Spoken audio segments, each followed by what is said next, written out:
Well, hello and good afternoon, everyone. Happy Tuesday. Welcome to Magnificent Mag's channel. I'm back, as I said yesterday, with my preview today for our huge Carabao Cup quarter-final tomorrow at St James's Park against Brentford. So yeah, without further ado, let's get on with it. Now, there's one thing I just want to clear up, which I noticed in editing yesterday. I did say that Anthony Gordon had got the assist for the second goal. Now, that I did mean Lewis Hall. So yeah, a bit of a foobar from me, but there we are. Anyway, Eddie Howe's done his press conference up there at the media centre in Benton this morning, and now we've got some injury news and suspensions. He has confirmed that injury absentees are still Nick Pope, Emil Kraft, Jamal Lascelles and Callum Wilson. Other news is Joe Linton is available. Despite his yellow card the other night, after Eddie Howe said don't go and get one, that he got one 2 minutes later. Well, unfortunately, fortunately, he is available tomorrow, but he won't be for Ipswich. It's just the stupid, weird anomaly that happens in these competitions where red cards do carry over into the cups, as we found out when we got the 2023 Cup final. And Nick Pope got the red card against Liverpool and then missed it, but then Joe Linton got his yellow card against Leicester, but he's available for tomorrow night, but he's not available at Ipswich. So how that works, I don't know, I'll never know. But anyway, yeah, so he's available there. Sean Longstaff isn't, he confirmed. He's picked up 2 yellow cards in this competition already. Some good news though, Newcastle under 21s in their Premier League 2 game last night. They came through that with a 3-2 win. That's 3 league wins in a row against a very impressive Chelsea team who scored 6 goals in both of their previous 2 games. So that's excellent news for the unders. Ben Parkinson at the double. He's looking in good form this season. And we had Eddie Howe in attendance, Jason Tyndall, Longstaff, Isaac, a few others. But yeah, we all know who they were really there for. Sven Botman, brilliant seeing him back out on the turf after 9 months out in his ACL injury. So yeah, Botman played an hour. He's come through it all right, it seems. It's good to see Sven back. Eddie said obviously they'll assess him, but as it stands, it's looking like still 2 or 3 more games maybe, then he'll be back end of December, start of January. And Lewis Miley got 46 minutes now. The reasons Eddie Howe said because he's going to be involved tomorrow night in the quarter-final, so he wants him in the squad. Now, that's understandable given, as I've previously said there, Longstaff suspended, so you'd like to think that Lewis Miley will be on the bench and he's good cover if we need him. Some other news, less important, but Will Asula, Bruno and Joe Linton have all got their hair dyed bleach blonde again, so you know what that normally means. Some team is in for a hiding, and we're hoping that's Brentford, because Brentford, obviously we all know what happened, sick of going through it that second half so soon after we lost down at the G-Tech to right or wrong. Now I know it's a different competition, I know it's St James's and not down in Hounslow, but again, it's an excellent chance to put that right so soon against what will be a dangerous opponent, a very good team, because that's exactly what they are. They are very impressive. I'm not going to say anything different. They've got pace, they've got power, they don't change the style. Well, they might have been a bit different in the defeat at Stamford Bridge. Cucurellá's embarrassing fall to the ground, a bit like Kyle Walker's in the derby aside. Brentford were unlucky, but again, we've got to think in all competitions they haven't got an away win.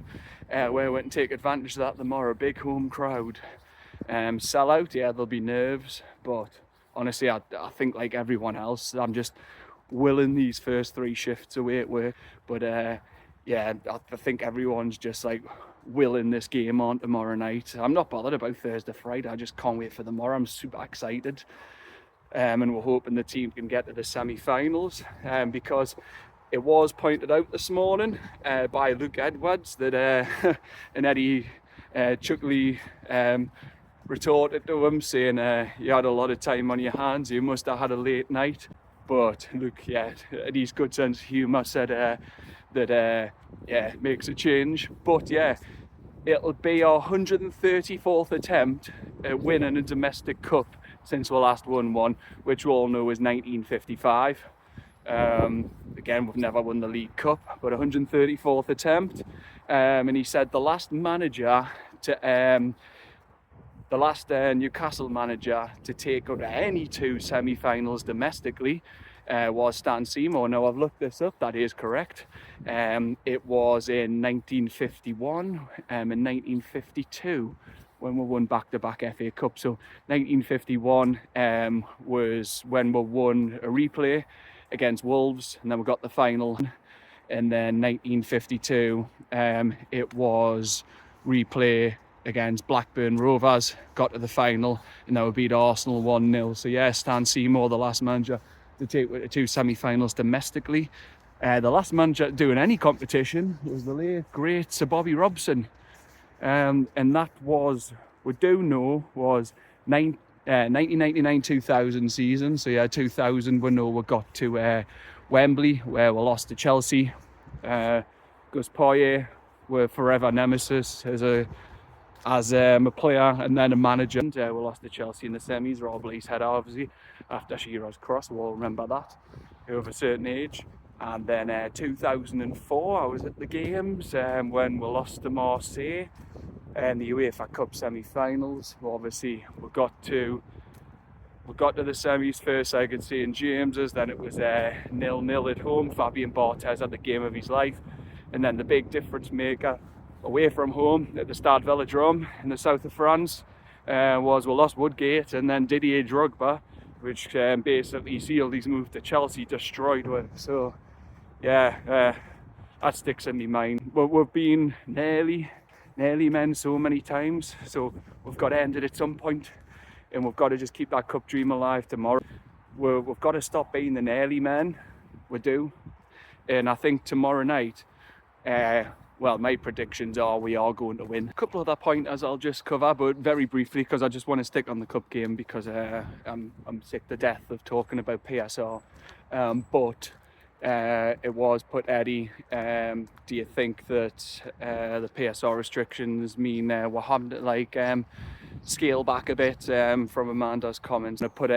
He basically saying he didn't want to put any seal or ceiling on seal rather than ceiling on ambition, but again, he does have to be realistic. So I do think it was a fair point, the question, because at the minute we do have to know that we're sealing probably is domestic cups, because it's going to take some windows and the risk of having to get rid of better players, but you don't want to do that, do you? We don't. City, we've all seen the links in the last few days that we're going for Bruno Guimaraes, but in my honest opinion, I don't see why go at the minute. One, mid-season. Two, would City really come in and pay £100 million for him with all their financial restrictions, despite their run of 1 win in 11, which is mind-boggling for them and Guardiola. But why would Bruno leave? Because you've got to think, a lot of people just think it's Football Manager or FIFA. The player will just want to leave and go, and then won't reinvest. You're forgetting there's a human behind that, there's emotion. And he feels the love here. And again, I know you've got to balance it. At one point they might think he's 27, yes. Am I going to win anything here? But again, you don't want it to come to that. So, but yeah, there's a person and a family, he's settled here. So, and if we stay in the cup, that's even more reason to stay, because then we'll have a two-legged semi-final. And to be honest, with City's charges, which are rumoured to go now from 115 to 130, would he want to go there? Because Guardiola, again, we've seen all the memes and his head being scratched, but he could leave. City, well, De Bruyne doesn't look the same player at the moment as well, because he's got carrying a hip injury, so it just makes you think. But yeah, I do think we'll have to scale back a bit until we do have a few windows to sign some players and build it up. But again, yeah, Amanda maybe came out with too much excitement, and I don't mind ambition, but yeah, we've just got to be calm. and just target the domestic cups for now, and then we can think about league titles or Europe in the future, because we're not there yet. You have to be realistic, you have to be pragmatic, and this is the cup win at the moment, and this takes priority tomorrow night. One other point I'll just end on is that Eddie Howe did say he doesn't think even in the loan market clubs want to help with. So that's like a good admission that he's come out with, because Wall feel the same. Now Lewis Hall, yeah, Eddie Howe praised them for his man of the match performance the other night. He said he's got good technical ability. He's been brilliant attacking and defending, which undoubtedly he has. But he still has areas to work on, because he did obviously, he conceded 3 to Liverpool, and then a bit poor defensively at Brentford. So yeah, but he was massively improved against Leicester, as a lot of players were. Now it was put Eddie going back to tomorrow night that 6 English managers have won domestic trophies in the Premier League era, the last one being Harry Redknapp 16 years ago with Portsmouth. He doesn't care about that, he said. He just says him, and when it was put to him, what about his players too? He says him and his players both have a burning desire to win something for us. So that is bloody brilliant to hear. Honestly, it's fucking class. Because, people have been questioning him, but you can't question his desire. He wants to be that man, because he said he couldn't achieve it in his career and it frustrated him. So he's in the position now where he could win it for us as Newcastle manager. And honestly, go down as a hero, and we'll all know that statue, possibly everything. I mean, that might be a bit over the top, I might be embellishing it, but if he's the man who ends with trophy drought, then he'll be hero worshipped here, as it's 69 years and counting. Well, I'll be 70 by the time it comes to next year, when we're playing, with the last domestic cup win being 55. I just want to do it in the daylight for a change. Winds died down.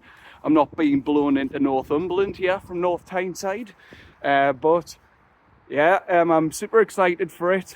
Going to be fully decked out in black and white. We're doing one final big Christmas sesh before the holidays. So that's our plan for tomorrow. And then what am I predicting? Well, we're going to have an excellent War Flags display and sell out. It'll be nervy at times. Of course it will. I want to stay in the cup.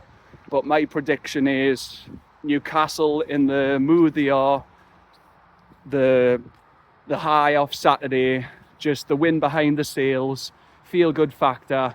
Brentford not winning away from home. We've just got to, and we're back on track at home.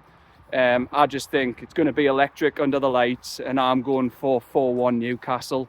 I'd like to keep a clean sheet, but I can see Brentford maybe getting one. But I just think we'll get the job done, go at the semi-finals, and then find out who we're drawn after Thursday's game between Spurs and Man U. But yeah, anyway, that's it from me for now. Thank you very much for tuning in, as always. I do appreciate it. Like I said, all the likes, follows, shares, anyone subscribing, it's greatly appreciated. Anything to help grow the channel. And yeah, I'll be posting a picture from when I was at Punch Drunk last night with Gav Humphreys and David Canham. The comedy acts were brilliant.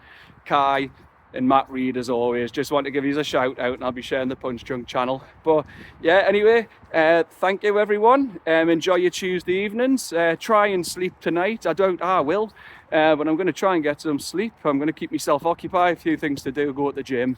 But yeah, I'm absolutely buzzing for tomorrow. I don't know if you can see this, by the way, in the background, but St. James is just over there in the distance. But yeah, from me, take care. And I'll try and post an instant match reaction for 2 or 3 minutes tomorrow, depending on what the result is. I will still post regardless, but other than that, I'll come back with my thoughts on Thursday of what I'm hoping is a big Newcastle United Cup win and a semi-final spot secured for the only 3rd time in this competition's history. Bye bye.